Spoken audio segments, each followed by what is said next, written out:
Oke, ini adalah Sony Xperia One Mark II versi AU atau versi Jepangnya. Di tahun 2024 ini apakah HP ini masih worth it? Ya, mengingat HP ini versi Jepang ya, bukan resmi di Indonesia. Di Indonesia harganya sekitar 2,5 sampai 3,5 jutaan ya, tergantung kondisi dan kelengkapannya juga. Kalau yang bea cukai sekitar 4,5 jutaan, itu yang versi Jepangnya. Kebetulan saya punya yang versi Jepangnya ya, ini juga tidak terdaftar di bea cukai. Untuk emailnya saya cek di bintang pagar 06 pagar.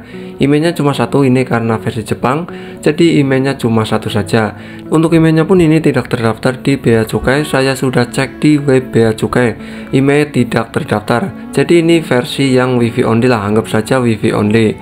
Karena kebanyakan yang beredar di Indonesia itu yang wifi only, tidak terdaftar di bea cukai. HP ini juga saya sudah install beberapa aplikasi dan beberapa game ya, buat kebutuhan sehari-hari, ya buat ngegame dan buat aktivitas sehari-hari. Ya buat teman-teman yang ingin membeli, mungkin beberapa provider tidak menguncinya ya, seperti provider Tri dan Indosat. Kebetulan saya menggunakan Tri dan tidak terkunci untuk emailnya. Jadi ini masih bisa digunakan ya buat seperti cek pulsa, cek kuota, dan aktivitas nelpon dan lainnya. Ini masih bisa menggunakan kartu Tri dan kartu Indosat. Biasanya kartu Tri dan Indosat bisa digunakan pada HP-HP yang versi Jepang, versi tidak resmi lah, pokoknya versi tidak resmi masih bisa menggunakan kartu seperti Indosat dan Tri only. Tapi balik lagi ke keberuntungan masing-masing ya, tapi biasanya HP yang beredar tidak resmi seperti versi Jepang biasanya bisa menggunakan kartu Tri dan Indosat only. Ya cuma kedua provider itu yang tidak mengunci emailnya ya. Dan ini menurut aku sih ya cukup membantu lah buat teman-teman yang doyan HP murah tapi dengan spesifikasi yang menurut aku tidak kaleng-kaleng. Buat penggunaan sehari-hari menggunakan kartu Tri, HP ini cukup lancar ya, cukup bisa diandalkan. Ya meski kartu Tri ini sinyalnya kurang bagus di daerah saya, paling cuma dapat 1 bar, tapi ini masih sangat lancar buat kebutuhan seperti nonton YouTube, TikTok maupun sosial media Facebook dan lainnya. Ini cuma dapat 1 bar, kadang 0 bar, tapi masih bisa kuat buat YouTubean dan buat streamingan. Jadi menurut aku sih ini kartu Tri sangat bagus sekali lah, meski tidak ada sinyal tapi masih lancar buat internetan. Tapi ini bukan promosi kartu Tri dan kartu Indosat ya. Tapi teman-teman yang memakai kartu Tri maupun Indosat pasti tahulah sinyal kartu Tri. Ya kalau di pelosok itu kurang bagus, tapi kekuatan sinyalnya sih menurut aku cukup bagus. Bisa digunakan buat kebutuhan internet maupun kebutuhan YouTubean. Oke, balik lagi ke HP-nya ya, yaitu Sony Xperia One Mark II. HP ini saya gunakan sebagai HP utama ya, seperti buat kebutuhan sosial media, buat jualan di Shopee, dan juga buat jualan di Tokopedia. Saya menggunakan HP ini karena mengandalkan kameranya juga. HP ini menurut aku masih sangat layak ya, masih sangat bisa diandalkan di tahun 2024 ini. Ya buat kebutuhan seperti ngegame, sosial media maupun jualan di e-commerce, HP ini masih lancar, tidak ada kendala sama sekali menurut aku. Ditambah lagi HP ini HP mantan flagship ya, tentu fitur-fiturnya juga menurut aku cukup lengkap, seperti stereo speaker, speakernya di bagian bawah dan di bagian atas. Speakernya juga menghadap ke depan ya, jadi ini sangat mantap sekali. Terus HP ini juga sudah mendukung NFC, wireless charging, dan gyroscope juga. Tentu HP ini sangat bisa diandalkan di tahun 2024 ini. Tapi dengan harga 3-4,5 jutaan menurut aku sih cukup tinggi ya. Dengan harga 4,5 jutaan kita sudah mendapatkan HP di atas Sony Xperia One Mark II ini. Seperti Asus Zenfone 9 ya, kita sudah mendapatkan chipset Qualcomm Snapdragon 8 Gen 1. Sedangkan Sony Xperia One Mark II ini masih menggunakan chipset Qualcomm Snapdragon 865. Tapi yang namanya fan ya, mahal pun akan dibeli. Seperti Sony XZ Premium ya, harganya juga menurut aku masih cukup mahal.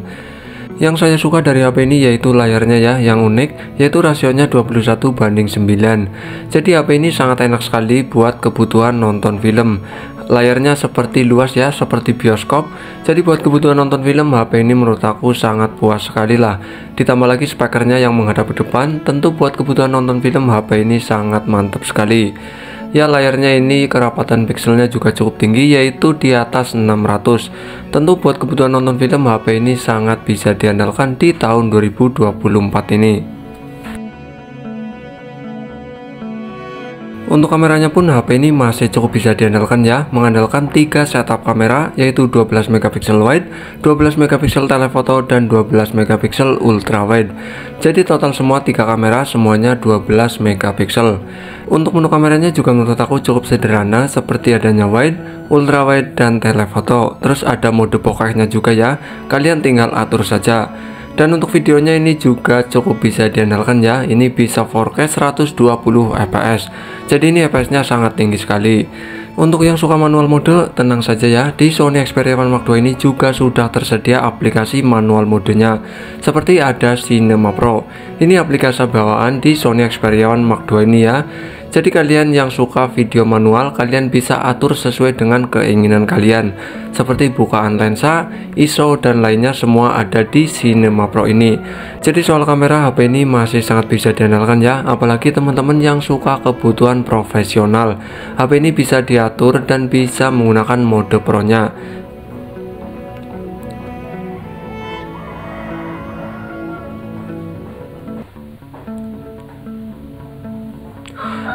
Dan untuk kamera pro pun di Sony Xperia One Mark II ini sudah disediakan ya. Ini kamera bawaan di Sony Xperia One Mark II ini.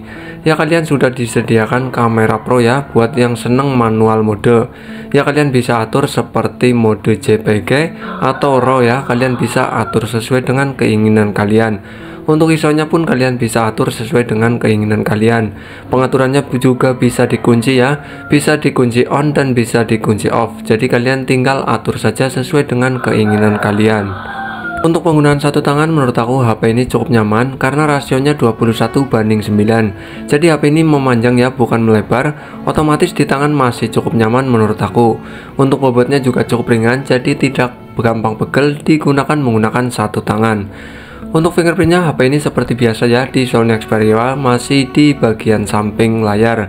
Jadi belum di under display fingerprint ya, meski layarnya sudah berjenis OLED, tapi fingerprintnya masih di samping layar. Buat penggunaan sehari-hari menurut aku HP ini juga masih cukup worth it ya di tahun 2024 ini. Penyimpanannya juga masih cukup besar, yaitu 128GB. Jadi tidak terlalu kecil lah, masih cukup lah buat digunakan buat menyimpan di tahun 2024 ini. Untuk Androidnya pun ini belum ketinggalan cukup jauh ya, masih di Android 12. Jadi ini masih ya support lah aplikasi-aplikasi di tahun 2024 ini. Jadi belum terlalu ketinggalan zaman, tidak terlalu ketinggalan cukup jauh. Masih sangat worth it digunakan di tahun 2024 ini. Untuk skor Antutunya juga masih cukup tinggi, yaitu sekitar 700 ribuan lah. Dan ini menggunakan chipset Qualcomm Snapdragon 865. Tentu di tahun 2024 ini menurut aku masih sangat bisa diandalkan ya, baik buat kebutuhan sosial media maupun buat kebutuhan ngegame, seperti game Mobile Legends, PUBG Mobile, Clash Royale, dan game-game lainnya. HP ini menurut aku masih sangat worth it di tahun 2024 ini. Apalagi kalau cuma buat kebutuhan sosial media seperti Facebook, TikTok, Instagraman, ataupun buat nonton film di YouTube, HP ini menurut aku masih sangat worth it di tahun 2024 ini. Ya buat teman-teman yang fans Sony, kemungkinan beli Sony Xperia One Mark II ini ya, karena harganya yang menurut aku ya cukup lah buat fans Sony, sekitar 2,5 juta sampai 4,5 jutaan. Buat penggunaan sehari-hari juga untuk suhunya menurut aku sih cukup stabil, tidak terlalu panas seperti Qualcomm Snapdragon 8888. Ditambah lagi HP ini juga sudah mendukung jaringan terkini, yaitu jaringan 5G. Ya di Indonesia meski belum merata, tapi Sony Xperia One ini sudah mendukung jaringan 5G. Jadi HP ini bisa diandalkan buat masa depan ya. Apabila jaringan 5G sudah tersedia, otomatis HP ini bisa digunakan buat jaringan 5G. Buat penggunaan 2 atau 3 tahun ke depan, menurut aku sih HP ini masih cukup worth it lah buat kebutuhan sehari-hari, baik sosial media maupun kebutuhan gaming. Kalau untuk baterainya mungkin sudah menurun ya, meski kapasitasnya 4000 mAh, tapi di tahun 2024 ini tentu sudah menurun performanya ya, karena HP ini juga sudah cukup lama ya, tentu baterainya sudah tidak awet lagi. Buat kebutuhan ngegame seperti game Mobile Legends saya sudah coba, yaitu kurang lebih 1,5 sampai 2 jam. Tapi menurut aku sih ini masih cukup lah buat kebutuhan ngegame maupun sosial media.